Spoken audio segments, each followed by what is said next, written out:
अल्लाह पे छोड़ के बैठी थी। तो ये मेरे से तो है ना। हाँ है, इंशाल्लाह, क्यों नहीं है। अल्लाह सुनता है, अल्लाह से मांगते हैं ना, अल्लाह देता है। अल्लाह खुद पूछ लेगा इनसे। ये इंशाल्लाह। 30-60 जितना भी गया ना, इंशाल्लाह। इससे डबल उनके बच्चों से निकलेगा। मैं यही दुआ करती हूँ। मैं अपने रिश्तेदारों से पैसे लेने जा रही थी तो और उन्होंने मुझे पकड़ लिया और मुझे 2 आए पुलिस वाले और इन्होंने वर्दी में थे और इन्होंने मुझे कहा बीबी इधर आओ। मैंने कहा क्या करना है भाई? कहता आप अपनी तलाशी दे। मैं कहा क्यों तलाशी दो? हाँ जी। लेडीज पुलिस थी उनके साथ? नहीं थी, है मर्द थे दोनों ही मर्द थे। कहता आराम से बैठो आप। मुझे ऐसे पुलिस वाला कहते हैं। हाँ, वो पुलिस वाला कहता है। पुलिस वाली नहीं थी वहाँ पे? नहीं, कोई नहीं थी। है 2 पुलिस वालों ने इस खातून की इतनी तजलील की, इसको 8 घंटे रोड के ऊपर बिठाया और इसकी तलाशी ली। मर्द पुलिस वाले यानी कि कांस्टेबल, दोनों मर्द थे। उन्होंने इनकी तलाशी ली, इनको टच किया, इनको 8 घंटे रोड के ऊपर बिठाया। आखिर जुर्म क्या था? कोई ऐसा जुर्म नहीं था, ना कोई इनका क्रिमिनल रिकॉर्ड है इनके बकौल, ना इनके ऊपर कोई FIR है मंशियात की, डकैती की, चोरी की। इनके बकौल क्या लेने वहाँ पर ये खातून जाती है और पुलिस वाले को क्यों रोकते हैं? क्या कहानी है इसके पीछे, इससे जानेंगे इन्हीं की ज़ुबानी। अस्सलाम वालेकुम। वालेकुम सलाम। आपका नाम क्या है? मेरा नाम तस्नीम कौसर है। तस्लीम कौसर। हाँ जी। अच्छा, ये जो 2 पुलिस वालों ने आपके साथ जो किया है, ये कौन सा थाना है और चौकी कौन सी थी? चौकी बनान वाली, लिबनान वाली चौकी। हाँ जी। और थाना फिरोज वाला, जिला शेखुपुरा, और चौकी लिबनान वाला। हाँ जी। इनके नाम क्या है दोनों पुलिस वालों? एक का नाम है कासिम, एक का नाम अल्ताफ।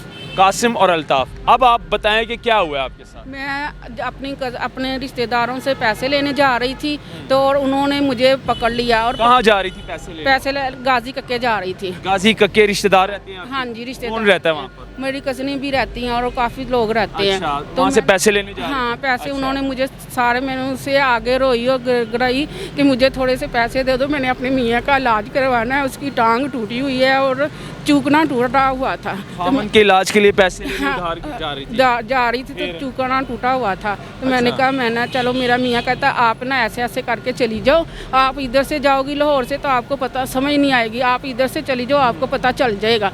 तो मैं घर से पहली दफ़ा उधर निकली हूँ, ज़िंदगी से पहली दफ़ा घर से निकली हूँ। कभी घर से बाहर लेने ना सब्जी लेने जल्दी कितने जाती हूँ। तो लेकिन इन्होंने मुझे 2 आए पुलिस वाले और इन्होंने वर्दी में थे और इन्होंने मुझे कहा बीबी इधर आओ। मैंने कहा क्या करना है भाई? कहता आप अपनी तलाशी दे। मैं कहा क्यों तलाशी दो? हाँ जी। लेडीज पुलिस थी उनके साथ? नहीं थी, है मर्द थे दोनों ही मर्द थे। तलाशी किस चीज़ की मांग रहे थे? कि आपके पास ना दवाई है, आप दवाई का कारोबार करती हैं। दवाई क्या? वो आइज वगैरह, मंशियात। हाँ जी। आपके पास मंशियात है? मंशियात बेचती हो? हाँ। अच्छा, फिर? मैंने कहा मेरे पास देख लो, कुछ चीज़ नहीं है। पैसे थे मेरे पास, उन्होंने पैसे भी ले लिए। कितने पैसे? 34,000 रुपया था मेरे पास। अच्छा। हाँ। तो फिर इन्होंने मुझे ना कहता ऐसे नहीं, इसने मानना, आप चौंकी इसको लेके जाएं। मुझे चौंकी लेके जाते हैं उधर ना, मैं इसके पापा के ना चौंकी भी ले जाते हैं? हाँ, चौंकी मुझे 8 घंटे इन्होंने बिठाई रखा है। चौंकी लिबनान वाले में 8 घंटे आपको बिठाया? हाँ, बिठाया वहाँ पर। सुबह 8 बजे उन्होंने मुझे पकड़ा है और 4 बजे ना, शाम के 4 बजे उधर उन्होंने मुझे छोड़ा है। कहता अब जाओ। अच्छा। हाँ जी। फिर मैं उधर से, उन्होंने आपसे कोई चीज़ बरामद हुई? नहीं, मुझसे कुछ शय नहीं। कोई मंशियात, कोई आइस, कोई चरस, कोई अफीम, कोई ऐसी नहीं, मुझसे कुछ नहीं। पैसे जरूर मेरे पास थे। वो कितने पैसे थे? 34,000 रुपया। वो कहाँ पे है? वो उनके पास उन्होंने ले लिया? हाँ, ले लिया मुझसे। ये कहता है ये आपके दवाई के पैसे हैं। मैंने कहा मैंने रुपया रोड पे इकट्ठा किया अपने मियाँ के लिए, उसका मैंने ऑपरेशन कराना, 17 तारीख को ऑपरेशन था इसका। तो हमने ऑपरेशन इसका छोड़ दिया, फिर ऑपरेशन नहीं करा सके हम। फिर इनके कज़न को उन्होंने खुद फ़ोन किया। मैंने कहा मैं नहीं, कज़न इसको किसी को नहीं फ़ोन करना। इसने एक कज़न को फ़ोन किया, उसने कहा वो 1.5 लाख रुपया मांग रहा है। दूसरे ने कहा 30,000 रुपया वो मांग रहे पुलिस वाले, आपकी बेगम को छोड़ने वाले। मेरे मियाँ ने 30,000 रुपया उसको दिया है, अपने कज़न को दिया है। कज़न को दिया है? कज़न ने फिर इनको ला के दिया? ये मुझे नहीं पता उन पुलिस वाले को दिया या किसको दिया, या कज़न पुलिस वाले ने 34,000 पहले ले लिया? पहले वो ले लिया, फिर उन्होंने 30,000 और लिया? हाँ, 30,000 और आपको छुड़ाने के लिए? हाँ जी, मुझे छुड़ाने। आपने किया क्या था? मैंने ना तो मंशियात आपसे बरामद हुई? मैंने उससे बात की, मेरे से कुछ चीज़ बरामद नहीं हुई। कहता आराम से बैठो आप, मुझे ऐसे पुलिस वाले कहते हैं। हाँ, वो पुलिस वाला कहता है। पुलिस वाली नहीं थी वहाँ पे? नहीं, कोई नहीं थी। है फिर क्या हुआ? फिर उसने इसके कज़न ने फ़ोन किया है, वो आ जाती है अभी थोड़ी देर के लिए, वो आ जाती है आपके लिए, घर आ जाती है। तो मैंने उसको ना 30,000 रुपया दे दिया, आपने 30,000 रुपया देना है। कहता है चलो ठीक है मैं दे दूंगा। इसने अपने मकान से 30,000 रुपया दिया है। जो सा सेल किया है ना इन्होंने, उनसे 30,000 रुपया लेके फिर हमें बाहर निकलने दिया है। फिर बाहर छोड़ा आपको? फिर बाहर छोड़ा है।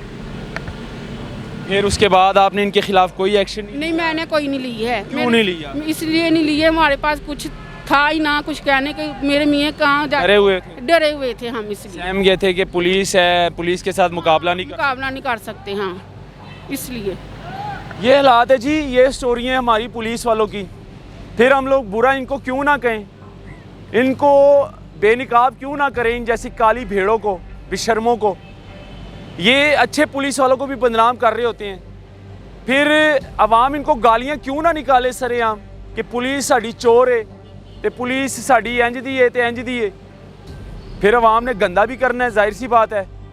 इन लोगों को शर्म नहीं आती, इनको अपनी इज्जत की भी नहीं होती है। जो बड़े अफसरान बाला हैं उनकी भी इज्जत की परवाह नहीं होती इनको। ये इतने बेशर्म होते हैं। जो देहातों में चौकियाँ बनाकर बैठे होते हैं ना, इनके अंदर जो सब इंस्पेक्टर, SHO साहिबान, ये सब समझ ले कि चौधरियों के, डेरेदारों के TC कर रहे होते हैं और गरीबों के साथ जुल्म कर रहे होते हैं। गरीबों को और इनको लूट रहे होते हैं, इनका खून चूस रहे होते हैं।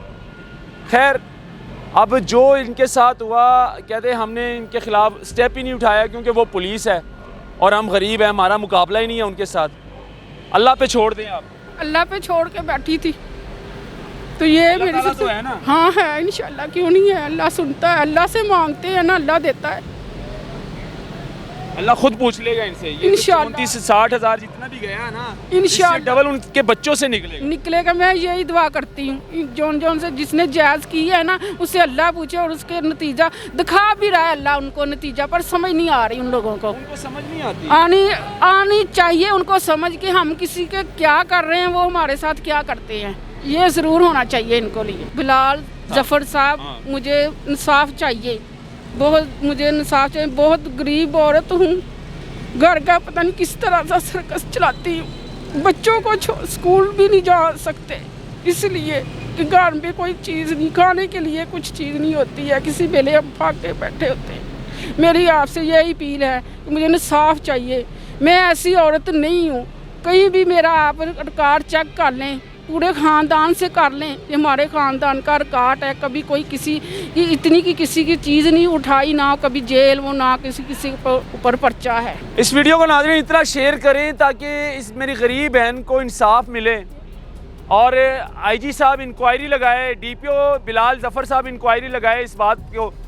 और ये जो 2 पुलिस वाले हैं बेशर्म, इनके नाम कासिम था। हाँ जी, एक अल्ताफ़ जट, ये दोनों कांस्टेबल हैं। और इनकी इंक्वायरी लगाई जाए। DPO साहब से गुजारिश है इनको बुलाया जाए, जो इनका लॉस, इनका नुकसान हुआ है वो पूरा किया जाए।